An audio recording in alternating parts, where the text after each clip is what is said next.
চারটি কাজ বড় কঠিন। যারা এই কঠিন কাজগুলো করবে, করতে পারবে, অফুরন্ত নিয়ামত পাবে, বিনিময় পাবে। চারটি কাজের একটি কাজ, প্রথম কাজটা যে করবে, আল্লাহ রাব্বুল আলামিন তার প্রতি খুশি হয়ে ঘোষণা করবে, বান্দা কঠিন একটা কাজ তুমি করে ফেললা, আমি তোমাকে আর কি বলবো, একটি কথা তোমাকে পরিষ্কার জানিয়ে দিতে চাই, you know I love you, আমি তোমাকে ভালোবাসি। প্রথম কঠিন কাজটা করলে আল্লাহ বলবেন, আমি তোমাকে ভালোবাসি বান্দা। এবার বলেন, আল্লাহ যদি আপনাকে বলেন আমি তোমাকে ভালোবাসি বান্দা, টেনশন আছে? হ্যাঁ, দুনিয়াতে, পরকালে কোথাও কোনো টেনশন। দ্বিতীয় কঠিন কাজটি যদি কেউ করে, আল্লাহ রাব্বুল আলামিন তার প্রতি সন্তুষ্ট হয়ে মুস্কি হেসে দেন। সুবহানাল্লাহ। আর আল্লাহ যার প্রতি খুশি হয়ে মুস্কি হেসে দেন, আল্লাহ খুশি হয়ে সেই লোকটাকে হাসতে হাসতে কি জান্নাতি দিবেন না জাহান্নামে দিবেন? জান্নাতি দিবেন। 3 নাম্বার কঠিন কাজটা যে ব্যক্তি করবে, আল্লাহ রাব্বুল আলামিন তাকে বলবেন, বান্দা এত কঠিন কাজ তুমি করে ফেললা, যাও তুমি এখন যা চাইবা আমি তাই কবুল করে নেব। 3 নাম্বার 4 নাম্বার কঠিন কাজটা যে ব্যক্তি করবে, যুগের সর্বোত্তম জিহাদের নেকি আল্লাহ তার আমলনামায় নাম করে দেবেন। কয়টা কঠিন কাজ? 4টা কঠিন কাজকে আমি সাবজেক্ট আকারে নিয়েছি, 4টাই বলবো।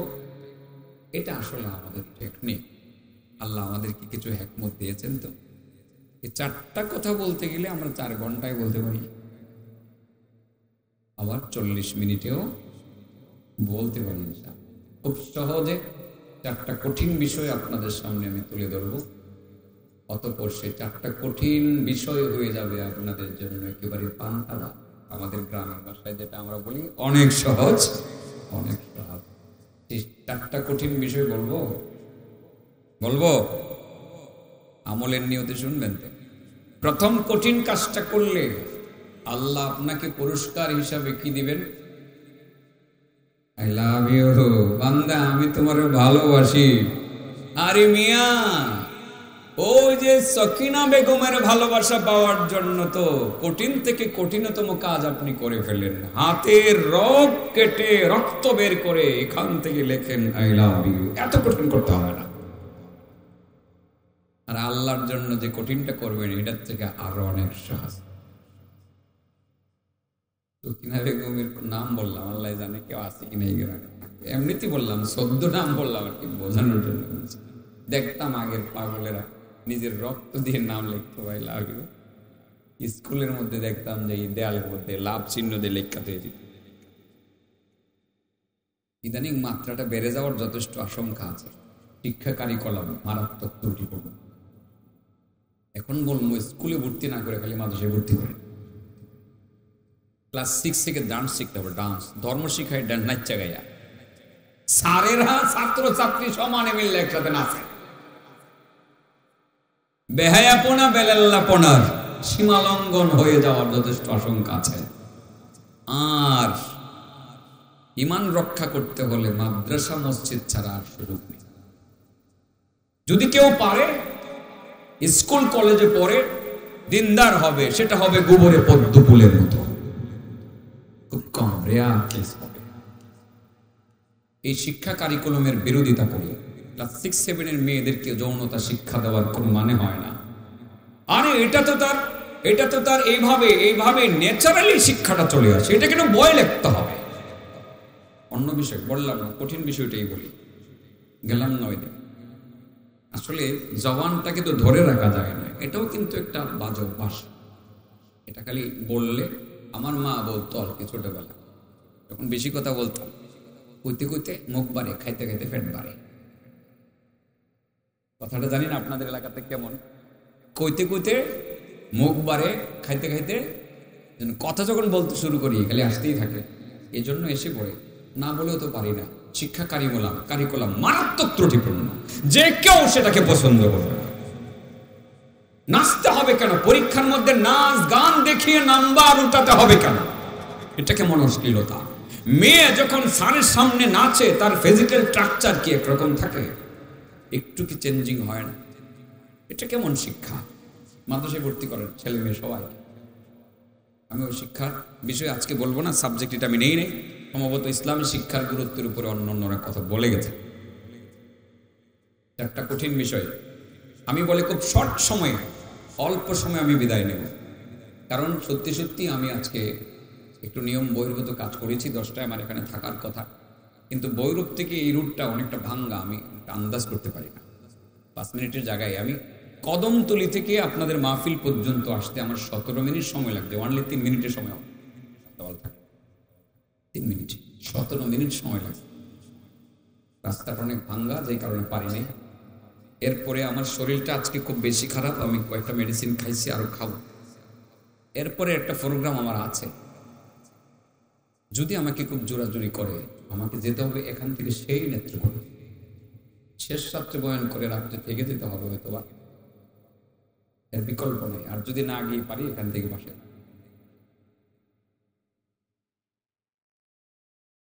বিষয় কয়টা? সহজ না কঠিন? নেকি কম না বেশি? সহজ। বিষয় কয়টা? সহজ না কঠিন? নেকি কেমন? আল্লাহু আকবার। দেখেন তো না, আসে বলেন তো দেখি। আপনার খুব রাগ উঠছে, সেটা বুঝছেন ভালো করে। আপনার খুব রাগ উঠছে, রাগ ওঠার পরে একেবারে আপনার তরবারিটা হাতে নিছেন, ঘর থেকে একটা দৌড় দিয়ে তরবারিটা নিছেন, আর একটা দৌড় দিয়ে বাইরেছেন, বাইরে গিয়ে যার গলায় কূপ দিবেন এর গলা পর্যন্ত গেছেন। ওই সময় কূপটা না দিয়া ডাক্তারে দুমাইয়া তরবারিটারে গুছাই ফেললা, তারে মাফ করে দেওয়া সহজ না কঠিন? না কঠিন? অনেক কঠিন, অনেক। ঘরের ভিতরে গিয়ে দেখলেন বউ উল্টা পাল্টা চলে। অনেক গুরুত্বপূর্ণ কথা, মনোযোগ দিয়ে শুনবেন। ইগো এটা করলে কি করময়, তোমার বাপের কি? রাগটা কেমন উঠছে দেখ। আর একবার গলা উড়াইবি, দিমু কিন্তু দিমু, দেখ দিমু। এই তুই তালাক, তোর 14 গোষ্ঠী তালাক। ওই সময়ে যখন রাগটা উঠে গেল, এই দিমু কিন্তু 3 তালাক, ওই সময়টার মধ্যে তালাকটারে উচ্চারণ না করিয়া আরে কি করতেছি, আমি নিজের থামায় লাগি, নিজেকে নিবৃত করা সহজ না কঠিন? সহজ না কঠিন? হযরত আলী বলেন, ইন্না আসআবাল আমাল আরবাউ খিসাল, এই পৃথিবীর মধ্যে 4টা কাজ হইল সবচেয়ে কঠিন। 1 নাম্বার হলো আল আফু ইনদাল গাদাব, প্রচন্ড রাগের মুহূর্তে রাগটাকে হজম করে ক্ষমা প্রদর্শন করা সবচেয়ে বড় কঠিন কাজ।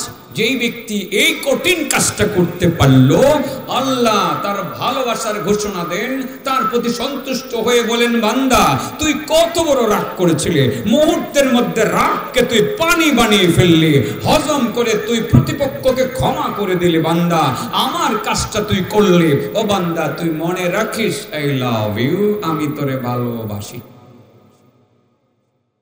প্রচন্ড রাগের মুহূর্তে রাগ হজম করে ক্ষমা করে দেওয়া কঠিন কাজ। যে ব্যক্তি কঠিন কাজটা করবে, আল্লাহর ভালোবাসার ঘোষণা তার জন্য অবধারিত হয়ে যাবে। আমি কি কথাটা বোঝাইতে পারছি? 2টা দৃষ্টান্ত দিলাম রাগের। রাগ কি শুধুমাত্র স্ত্রীর সাথেই উঠে আর প্রতিপক্ষের সাথে উঠে? আরো কত মানুষের সাথে রাগ ওঠে। বাজারে গিয়ে ঝগড়া, একটা পর্যায়ে লাগালাগির বাও, চিন্তা করলেন, ইচ্ছা করলে তো থাপড়ায় কান ফড়ি ভাড়ায় লাইতারি। ঠিক আছে রে ভাই, রে ভাই তোরই মাফ করে দিস ভাই, তোরে আমি মারতাম না, তোরে কষ্ট দিয়ে দেখলে মাফ করে দিস, আমি তোর মাফ করে। আল্লাহ কয়, বান্দা মাফ করে দেওয়া তো আমার কাজ, এটা তুই করলি, আই লাভ ইউ, আমি তোর ভালোবাসি। وسارعوا إلى مغفرة من ربكم وجنة عرضها السماوات والأرض أعدت للمتقين الذين ينفقون في السراء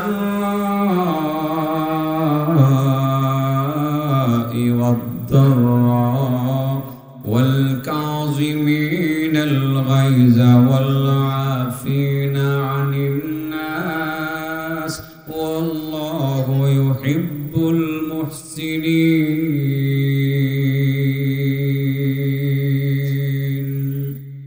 আল্লাহ বলেন, দুনিয়ার মানুষ, তোমরা আল্লাহর পক্ষ থেকে মাগফিরাতের দিকে এগিয়ে আসো, জান্নাতের দিকে এগিয়ে আসো, যে জান্নাতের প্রস্থ হবে আসমান জমিন বরাবর, যে জান্নাত মুত্তাকিনদের জন্য বানানো হয়েছে।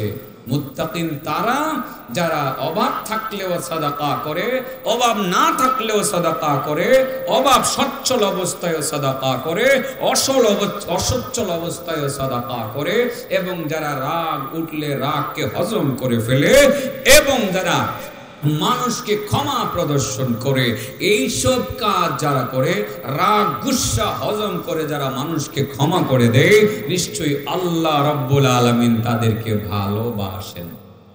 আল্লাহু ইউহিব্বুল মুহসিনিন। তাহলে রাগ হজম করা সহজ কাজ না কঠিন কাজ? আসলে রাগ দমানো যায় না।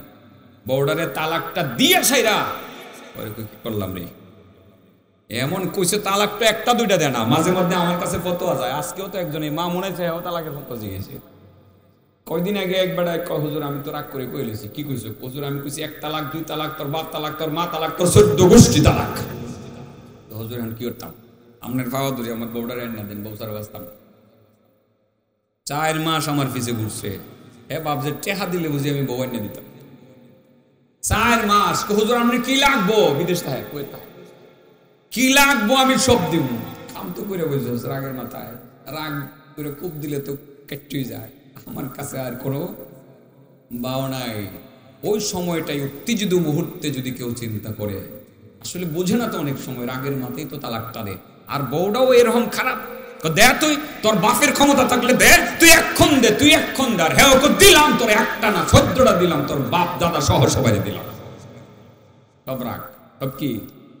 এই মুহূর্তে বউ যদি চিন্তা করে স্বামী থামক, স্বামী গো সরি, রাগ দমাইলে, স্বামীও যদি কয়ে আচ্ছা ওকে তালাক আর দিলাম না, সরি, আল্লাহর রাস্তে মাফ করে দিলাম।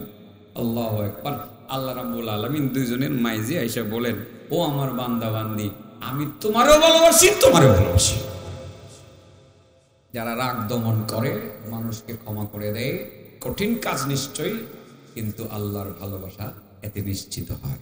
ঠিক না বেটি? এটা কি খুব সহজ কথা না? কঠিন কথা?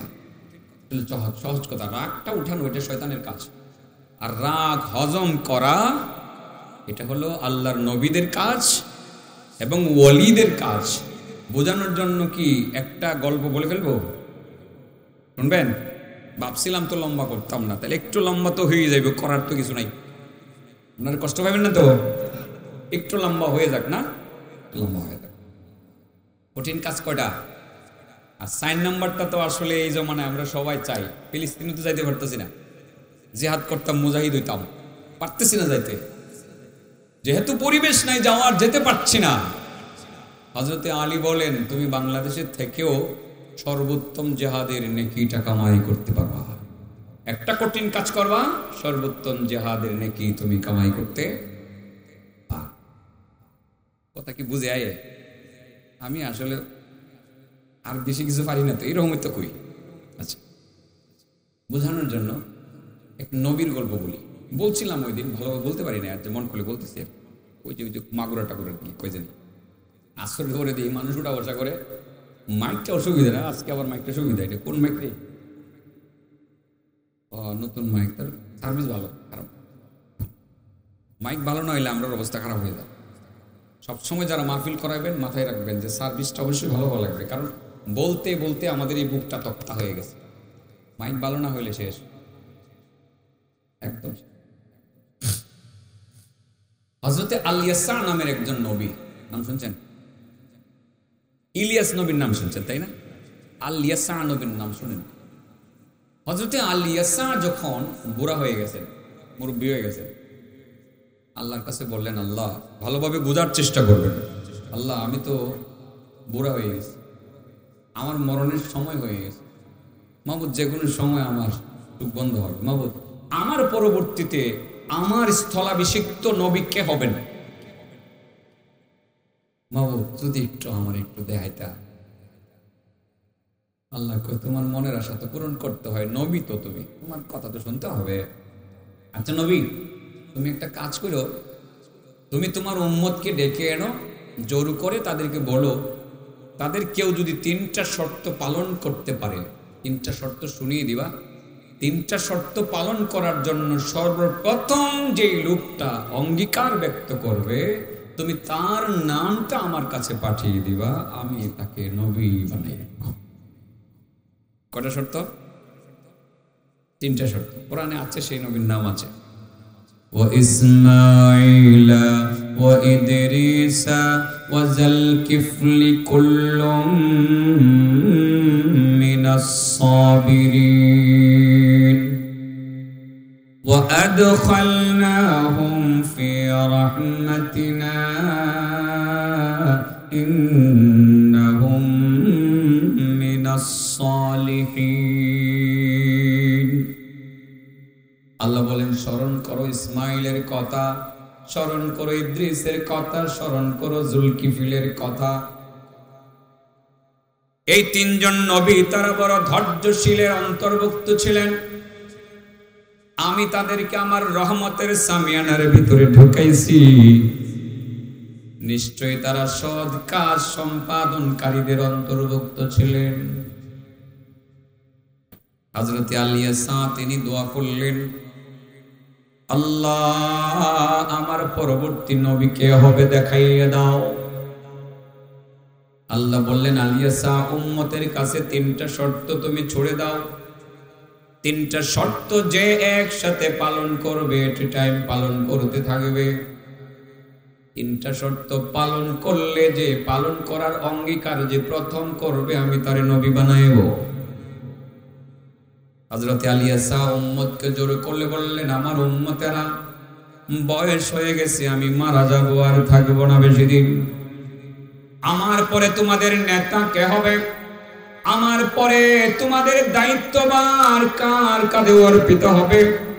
তোমাদের নবী কে হবে? তোমাদের প্রধান বিচারপতি কে হবে? তোমাদের রাষ্ট্রপতি কে হবে? সেটা আমি আল্লাহর কাছে আবেদন করেছি, আমি থাকতেই যাতে আল্লাহ প্রকাশ করে।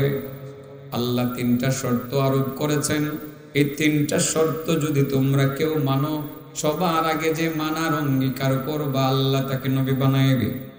3টা শর্তের প্রথম শর্ত হইল, সারা রাত শুধু নামাজ পড়তে হবে, নামাজ পড়তে হবে।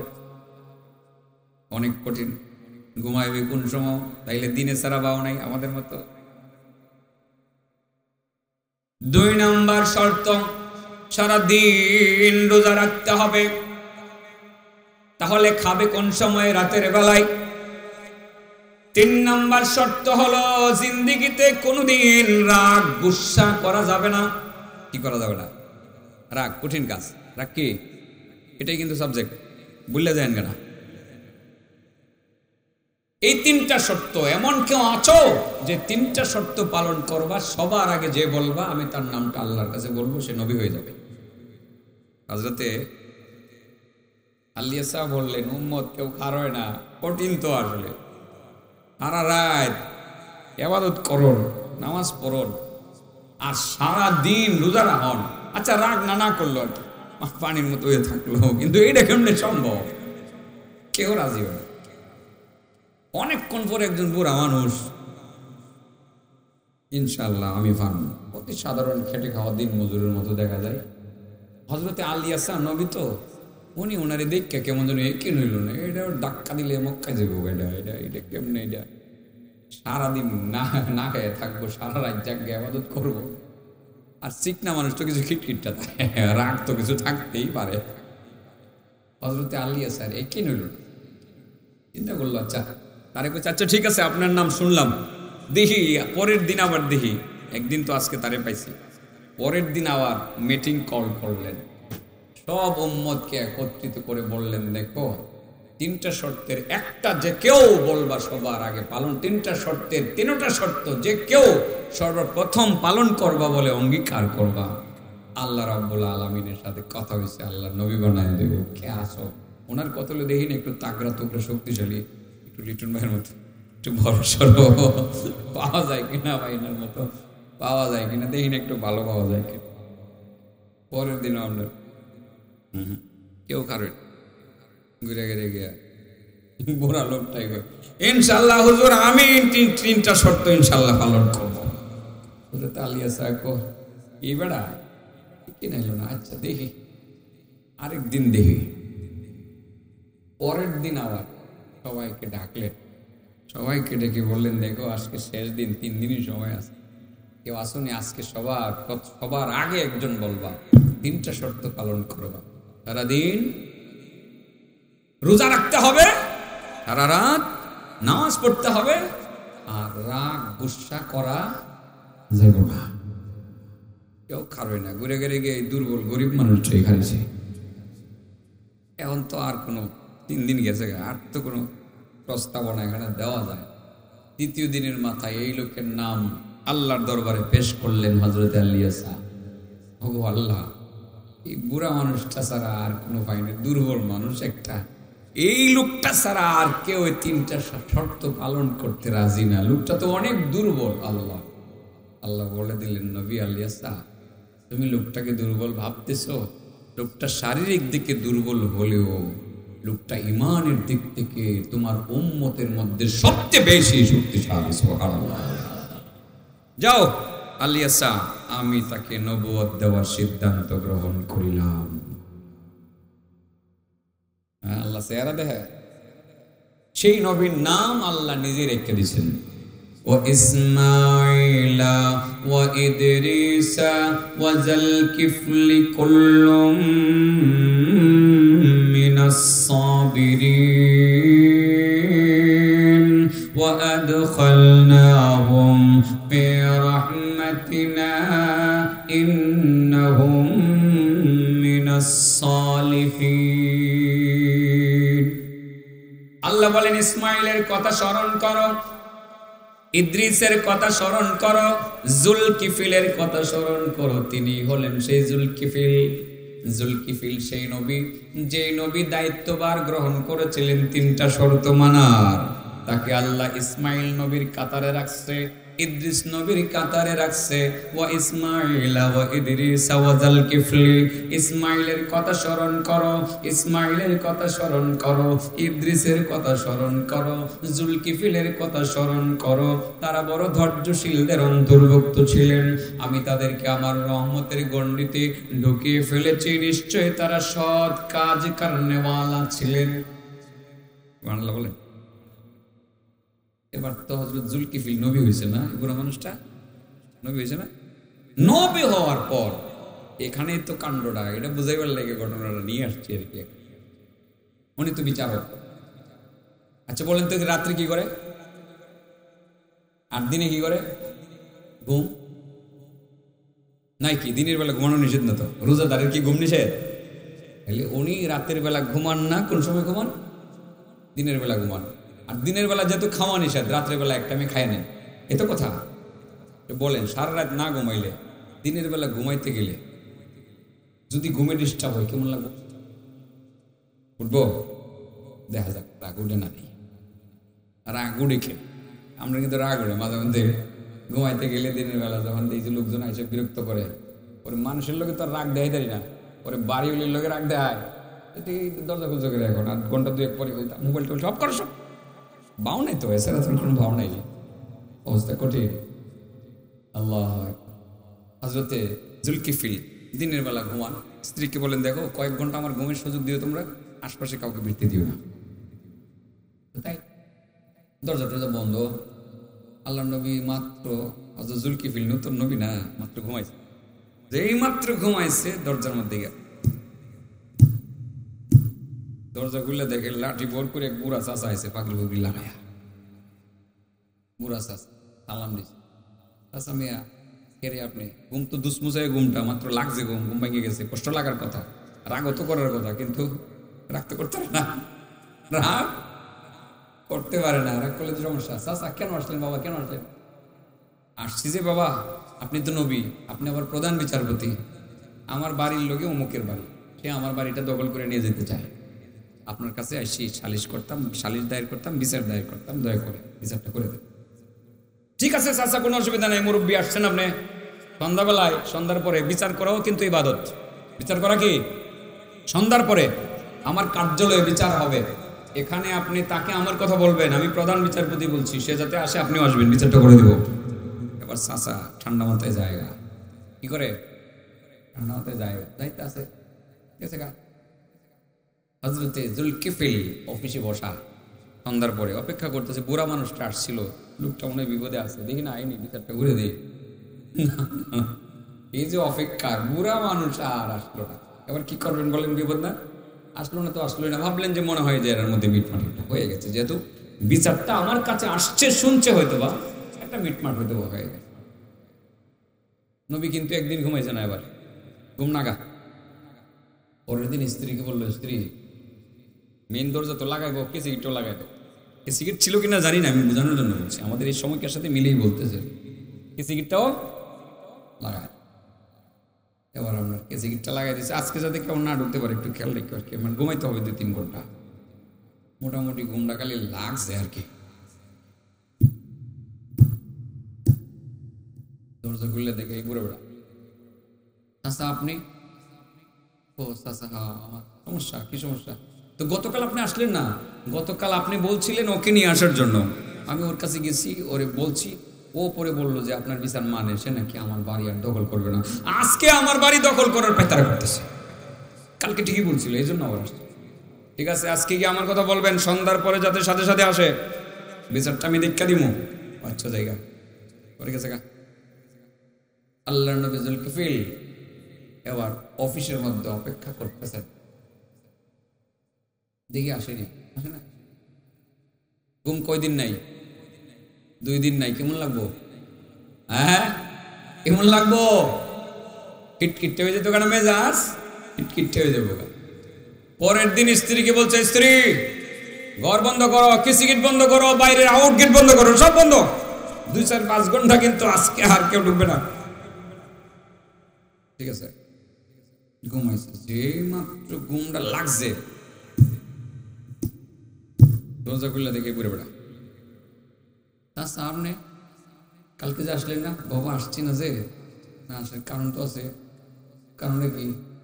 কারণটা হইলো যে কালকে বলছিলেন না ওরা নিয়ে যেতাম, আমি কি বলছি পরে, হ্যাঁ ক যে আমার বাড়ি তার সে হাত দিত না, আজকে দখল করে এনেছে।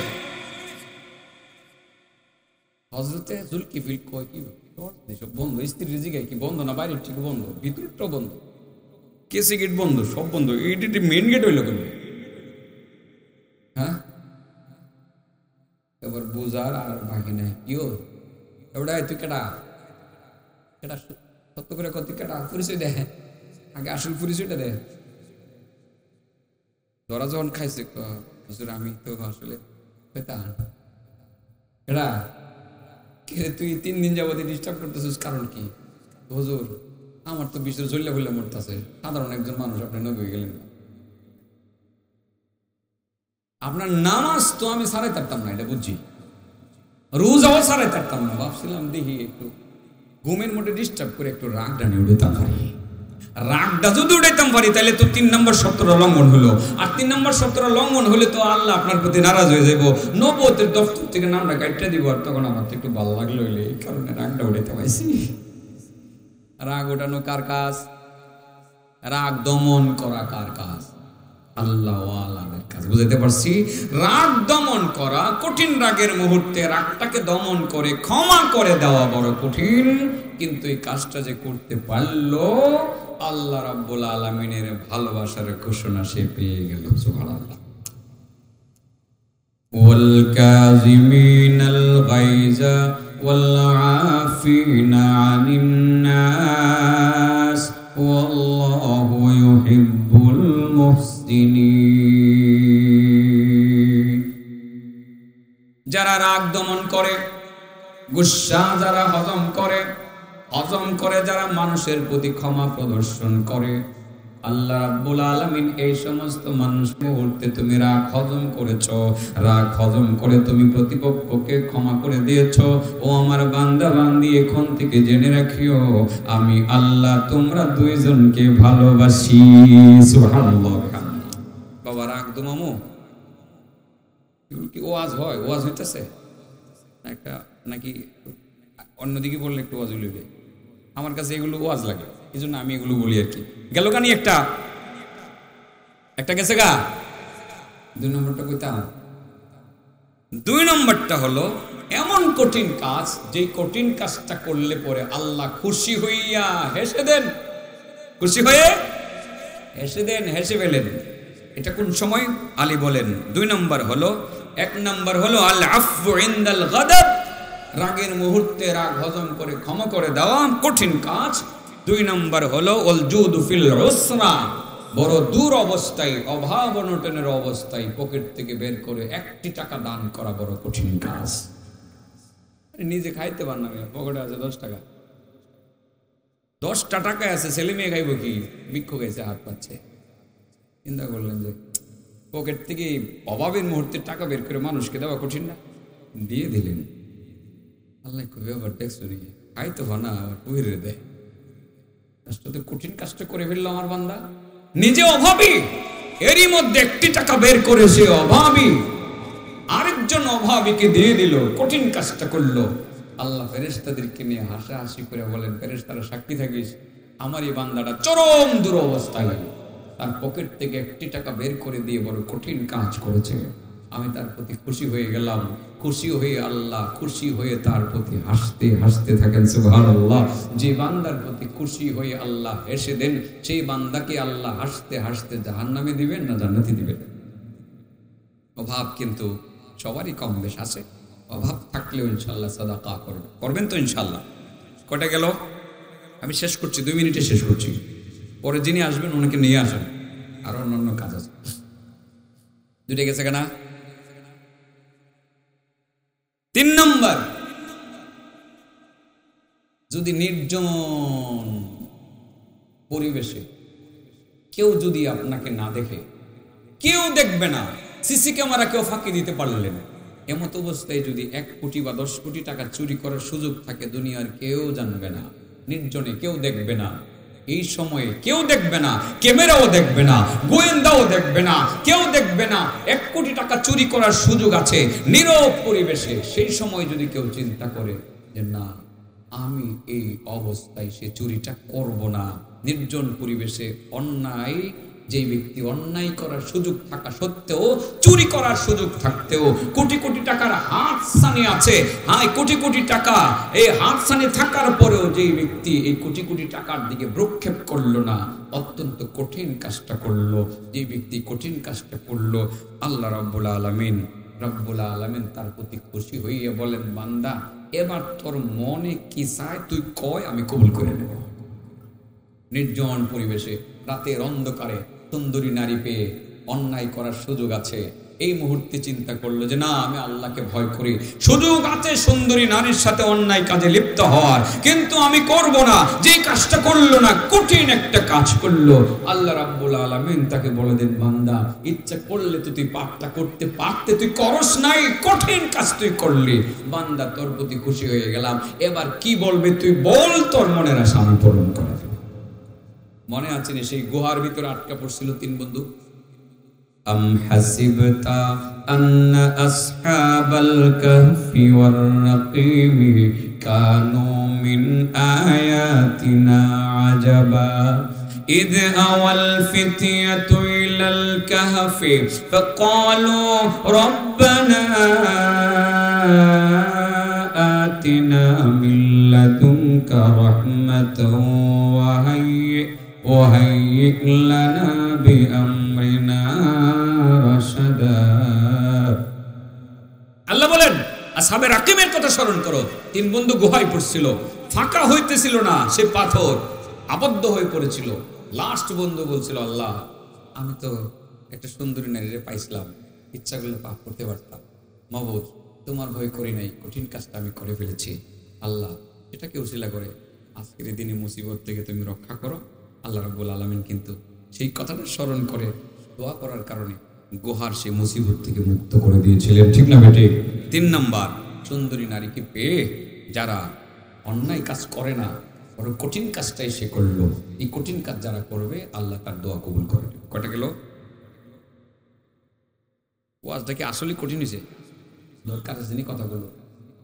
নাম্বার 4, ওয়াকাউলুল হক লিমান ইয়াখাফুহু আও ইয়ারজুহু। কারো কাছে গেলে কিছু পাওয়া যায়, গেলেই দেয়, তার সামনে সত্য কথা বলা সহজ না কঠিন? যে আপনারে দেয়, গেলে 1500 টাকা দিয়ে দেয়, এমনি দিয়ে দেয়, খাইস, তার সামনে সত্য কথা বলা সহজ না কঠিন? কঠিন। এনে গেলে তো টেওয়া যেত না। অথবা যে শাসক, জালেম শাসক, প্রভাবশালী, তার সামনে সত্য কথা বলা সহজ না কঠিন? কঠিন। যে ব্যক্তি জালেম শাসকের সামনে এবং যার কাছ থেকে কিছু পাওয়া যায় তার সামনেও বাস্তব সত্য কথাটা তুলে ধরতে পারে, যে কঠিন কাজটা করলো। আর এই কঠিন কাজটা যে ব্যক্তি করতে পারলো, পৃথিবীর সর্বোত্তম জিহাদের নেকিটা সে কামাই করে নিতে পারলো। আফদালুল জিহাদ কালিমাতুল হক ইনদা সুলতানিন জায়ের, অর্থাৎ জালেম বাদশার সামনে সত্য কথাটা অপকটে বলে ফেলা, সেটা হলো সবচেয়ে কঠিন কাজ। আর এই কঠিন কাজটা যে করলো, সে সর্বোত্তম জিহাদের নেকিটা কামাই করে ফেললো।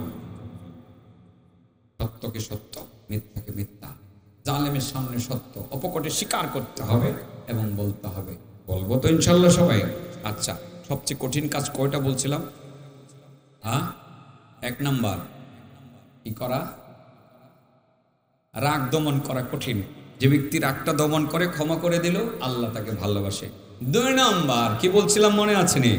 যে অভাবের মধ্যেও সাদাকা করা, দান করা কঠিন। যে ব্যক্তি অভাবের ভিতরেও দান করে, আল্লাহ তার প্রতি খুশি হয়ে হেসে দেন। কি করেন?